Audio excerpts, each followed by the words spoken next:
was a need for a change. UMD Athletic Director Ralph Romano tapped assistant coach Mike Sertich to take the reins. The university is allowing us in this circumstance to make that appointment to make Mike's appointment for 1 year. We will, by university regulations, have to go through a search next year, and on that basis, we'll make a determination on a head coach on a longer contract. No guarantees. That's the way the Mike Sertich era would begin at UMD, but the former assistant coach under Gus Hendrickson would make an immediate impact on the Bulldog program. In his first year behind the bench, Sertich led UMD to a school record 28 wins and a first ever berth in the NCAA tournament. The backbone of the Bulldog team was International Falls native Bob Mason. The sophomore puck stopper won all but 2 of the Bulldogs games that season and was named the WCHA's most valuable player. Mason wasn't the only Bulldog member to capture postseason accolades that year. Rookie coach Sertich was named the WCHA's Coach of the Year, the first time a freshman has won the honor, and more importantly, guaranteeing himself a coaching job for the next season. By the fall of 1983, the UMD hockey program was poised to explode on the top of the college hockey world.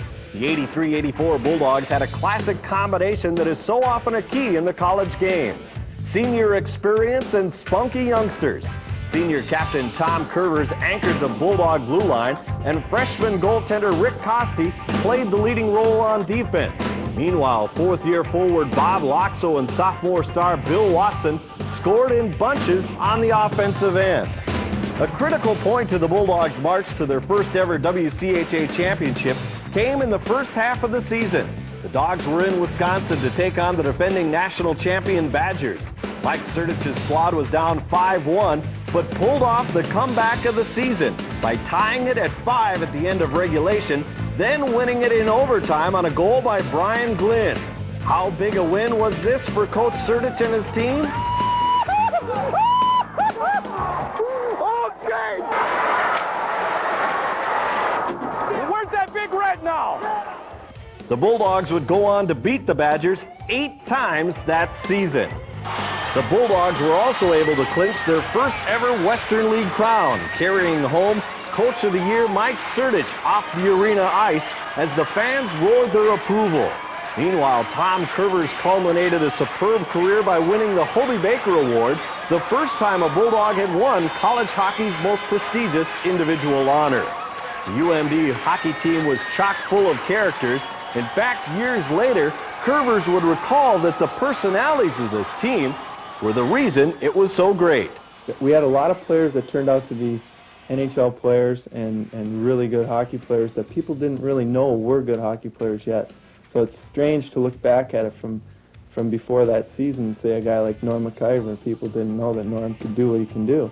People didn't know that Billy Watson could be as dominating as he turned out to be for the next 2 years in college hockey.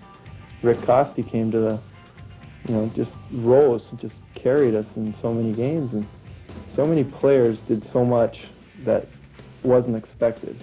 That's what made that team really achieve a lot. How surprising was UMD's championship?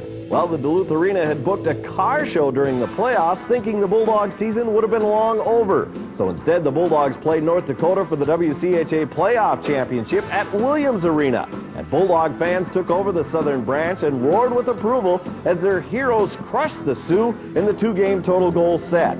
The Bulldogs' march carried them on to the national championship game, where UMD would face Bowling Green in what turned out to be the greatest title tilt of all time. The two teams would wage battle for a record 4 overtimes before the Bulldogs succumbed to the Falcons, despite freshman goaltender Rick Costi's tournament record 57 save performance.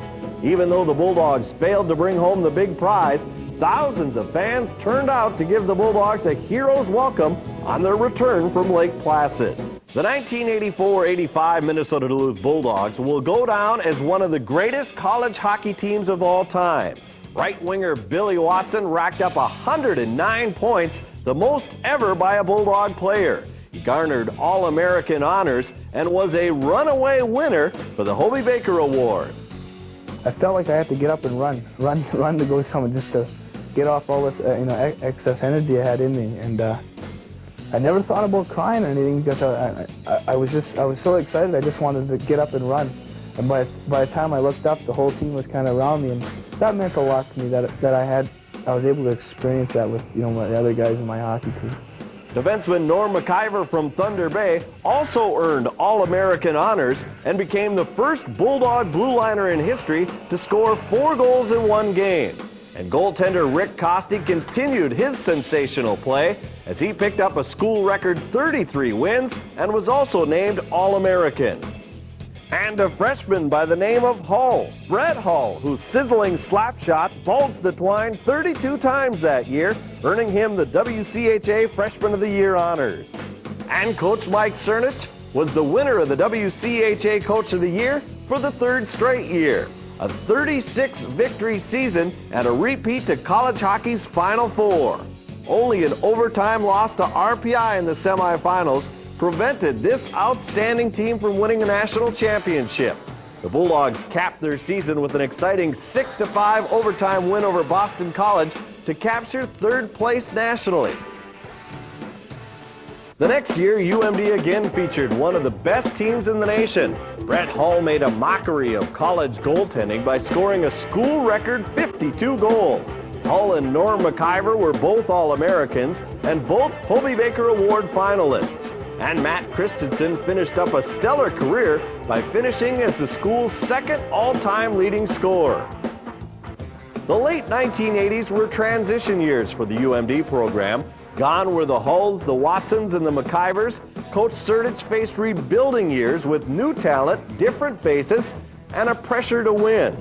Those Bulldog contingents featured outstanding defensive players like bone-crushing defenseman Dennis Vasky and All-American goaltender Chad Erickson, who started a school record 66 straight games.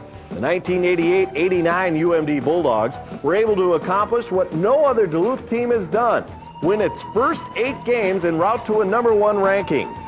That streak included a one-sided sweep of the Minnesota Gophers at Mariucci Arena that established a mark for the most goals ever allowed in an opening series by the Gophers at home. The 80s ended with a Bulldog hockey milestone. Defenseman Dale Jago became the first blue liner to ever lead the team in scoring, with 36 points in 1990. 1989 also marked the beginning of an injury-plagued freshman campaign by Derek Plant, a player who would later give Bulldog backers more to bark about since the glory days of the mid-80s. 1993 would be the year in which the Bulldog program would return to national prominence and gain a WCHA title. Dynamic Derek Plant would electrify college hockey. His mere presence on the ice would bring fans out of their seats. And teamed up with Brett Howard, Chris Marinucci, and Rusty Fitzgerald, the Bulldogs